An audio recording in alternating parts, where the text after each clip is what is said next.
لك شكري يا ذا الحضور بلا جلال يا من كساني يا من سقاني يا من أماني عن الخلائق أنت مرادي أنت إيماني نور الفؤاد يا سديان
bismillahi rahmani rahim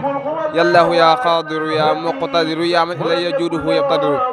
assalamu aleykum wa rahmatullahi taala wa barakatuhu mbokki jullit yi mbokki taalibe yi gannaaw ba leen nuyoo bu baax a baax leen ziara ku nekk xam na ne ñoo ngi fi nga xam ne moo nekk diwaanu Mbour fii ci Mbour séeréer tey nag waa daayira Xidmatul Xadim di amal seenum cant gu am solo goo xam ne ni chaque année dañ koy dal def mu nekk annuel tey nag ñoo ngi toog a jëwriñ ñu daara ji jëwriñ gannaaw ba leen nuyoo bu baax a baax leen ziara ndax ngeen amee li nga xam ne moo nekk wàccuwaayu bis bi ba bis bi nekk mu jël tawfeexe auzu billaahi mina shaytaani rajiim allahumma salli ala sayyidina Muhammadin wa sallam ñoo ngi ziar mbokki jullit yëpp di ziar mbokki taalibe yëpp di dellu di santaat suñu yaakaar Cheikhul Khadim tey amaat contentement bu baax ci bis bi nga xamante ne taxawal nañ ko di ci delloo jukkal sëriñ bi ak di ci sant sëriñ Touba waaw bis bi nag maanaam wàccaay bi métti na méttiwul ndax nit bu jógee ànd ak i mbokkam rek daanaka lépp day woyof ci moom ñoo ngi sant it waa daayira bi nga xamante ne ñoom ñoo jàpp ci liggéey ba mu woyof lool te dara waralu ko lu dul sant Serigne Touba tey nag mooy ñetteelu édition bi nga xamante ne ñu ngi ko ciy taxawal muy sant Serigne Touba boo xamante ne waa daayira Xidmatul Xadim bu Touba Mbour séeréer ñoo koy taxawal ñooy sant mbokki taalibe bi yëpp waaw. tubarkalla mu nekk lu am solo loo xamante ni xëy na mbokki taalibe saa su nekk ñoo ngi ciy gëstu mu nekk loo nga xamante ni lu tawfeex la fii nga xamante ni moo nekk diwaanu Mbour séeréer waaye tam daayira Xidmatul Xadim tey ji nga nekk jëwriñ ji ànd ko ak ay soxna ndax nga ànd ak ndaw ñi ak soxna yi ba nag daal di lépp mujj nekk lu tawfeex nga xam ne ku fi ñëw tey ji di nga xam ne programme bi wax dëgg fi yàlla liggéey ngeen ci comme ni ngeen war a liggéey dëgg la maanaam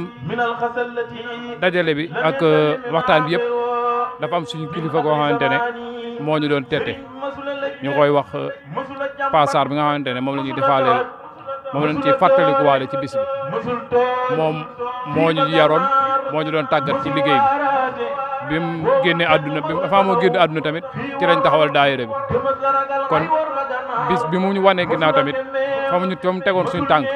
taxul ñu teggi ko ci lañ dajale continuer di liggéeylu daayira bi ndax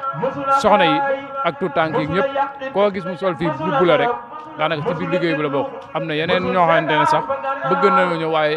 mënuñoo ñëw ndax am na ñoo xamante ne danoo jot a génn kon loolu moo waral ñu ci doon taxawal bis bi nag ñëpp ci jàpp mu rafetee nii maanaam waa daayira bi daanaka boo xoolee tout tànk yi ñoo ëpp ci daayira bi ndax xam nga ne man mii fu ma doon a jëwriñ kon ña ca des du ñu ay mag waaye nag tey ji boo gisee ñu taxawal ko da nga yaakaar ne ay mag ñoo ko taxawal loolu nag lu ko waral mooy passeef bi ak pas-pas bi ak bëgg gi ñu bëgg sëriñ bi waaw noonu la demee waaw mu nekk kaddu jëwriñ fi nga xam ne moo nekk daayira Xidmatul Xadim bu Touba Mbour séeréer xam naa ko noonu la ñëwaat rek incha allah suñu beneen reportage asalaamaaleykum wa rahmatulahi taala wa barakaatu